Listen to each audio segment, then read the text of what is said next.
Even were there not a racial, possibly allegorical message to this ending, this ending is freaking heartbreaking. Yeah. Yeah. It's you're with Ben all night. He survives all this shit. He survives all of these people who are not helping him or downright sabotaging him in the case of Cooper. And he finally gets it. And you're like, oh, he's finally going to catch a break. And then nope. It's devastating. The hardest part to watch is after he's dead and the credits start rolling, they have all those stills. All those stills, yes. Yeah. Yeah, that's a big and part especially of it. the parts with the meat hooks in them and stuff. Yeah. And they're dragging his body out onto the pyre. And that specifically, awful. I think, is where the a lot of the discussion of this scene, of this movie, really, not just the scene, being this kind of racial message comes in, because those images we're seeing, they do look like, the type of stuff you would have seen to do with lynchings and stuff way back when, Yeah.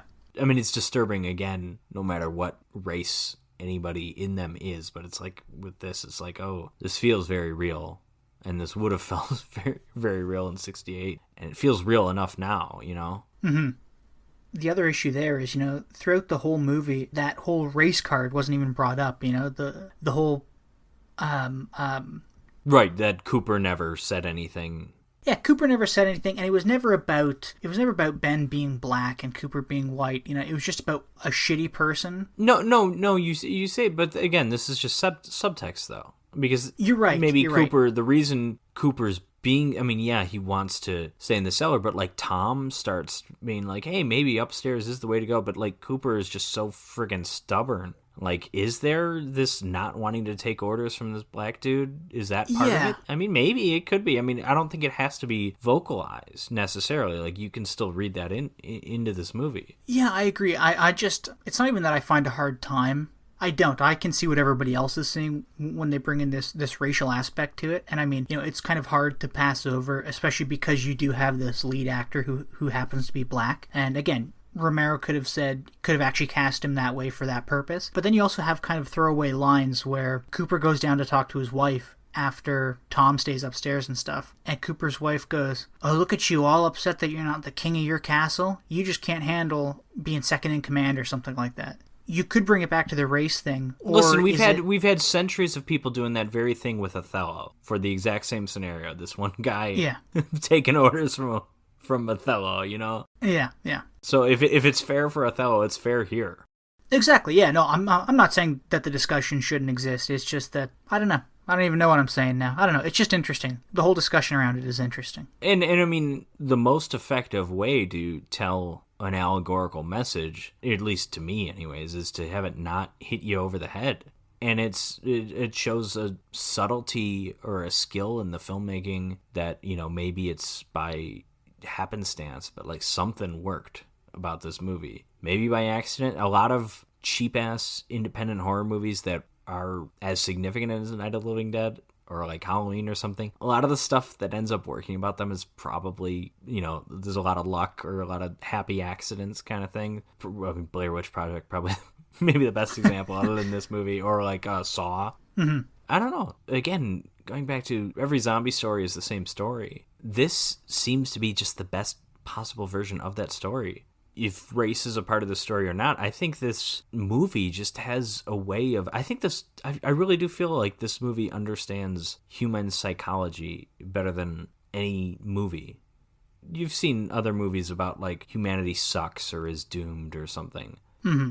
The doom that humanity, in this case, obviously just the microcosm of this group of people, the doom that they bring upon themselves is, like, so understandable. And again, going back to the great debate between upstairs, downstairs, both sides make so much sense. And then even that, like, when we see which side worked, that, like, oh, maybe the other side would have worked if they did this thing differently. I just think it's so compelling, and it's so, like, Cooper, for being the prick that he is, makes a lot of sense. Yeah. Ben makes a lot of sense, still manages to be a prick here or there. Tom is kind of just along for the ride. Barbara sucks, unfortunately. Okay, I'll give you Barbara. Not the most compelling character psychologically, but it's really just... It's mainly Cooper and Ben, I guess. Tiny little bit of Tom and a little bit of Helen. I'll give Helen some credit. That Cooper and Ben interplay, I don't know if I could use that term, that that interplay between Cooper and Ben, it really reaches that peak when Cooper takes the gun from Ben. But even earlier, when Cooper had said to his wife, at one point when Ben had left the room, he goes, "I gotta get that gun, honey." And you're like, uh-oh. You know?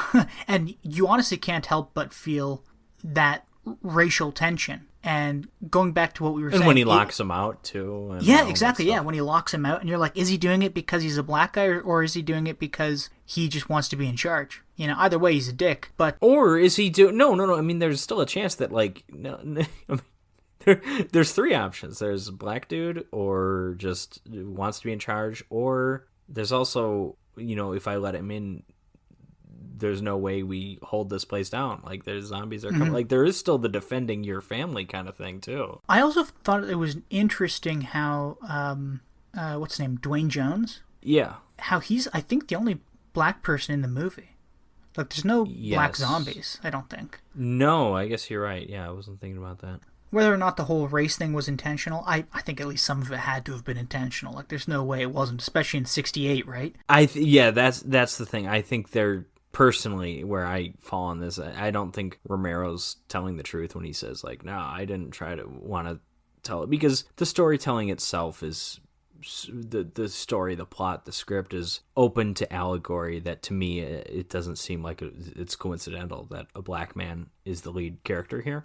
Yeah, I agree with you on that. But you know what, though? Romero does have a point where he is the best actor in the movie. He's definitely the best actor in the movie. No, he's great. Only made one or two other movies, I think. I think he was like a drama teacher or like in... I think he taught drama or maybe taught acting in some way for like most of his life. No, it really is a fantastic movie. I've only seen this a handful of times, and you know, as you and I'm sure the audience knows at this point, I haven't seen a lot of movies that we've done for this podcast. This is one of the ones I have. But you saw both of these before. I have, yes. I know. This might be like the second or third time in the history of this podcast so far that I've... All right. But no, I love it. First time I saw it, I was terrified. When I was a kid. Second time I saw it, I was probably in my late teens, and that's when I picked up on the racial drama. And I found a whole new love and interest for this movie, and yeah, watching it again, it's just great. It's great to pick apart and talk and think about it and stuff.